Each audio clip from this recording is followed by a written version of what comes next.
India boasts of having one of the youngest populations in the world.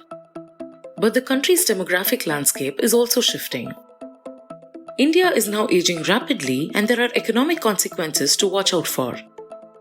A United Nations report predicts a staggering 41% growth in the elderly population between 2021 and 2031. By 2046, there may be more elderly than children who are younger than 15 years old. In 2021, there were 39 elderly for every 100 children and 16 elderly for every 100 working-age individuals. By 2050, 20% of India's population will be elderly.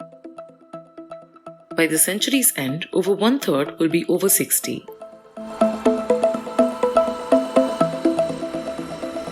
The economic cost of this is substantial. Aging leads to an increase in the old age dependency ratio, that is, the ratio of the number of elderly people compared to the number of people in the working age population. In some developing countries today, the old age dependency ratio could be more than double in 50 years, while it took about 150 to 200 years for the same thing to happen in the developed world.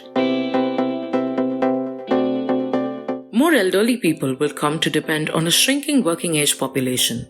In the coming decades, developing countries like India will face a far bigger challenge than developed countries did in the past. Most of the developed world had much higher per capita income levels while their populations began to age. This made it easier for them to handle the economic pressures caused by an aging population. This UN report is a wake-up call for India's policymakers. Policymakers in the developing countries are slower to recognize and respond to demographic shift underway. This is because of other pressing developmental priorities competing for attention. With an aging population, it becomes imperative that India's economy grows at a strong pace consistently over decades.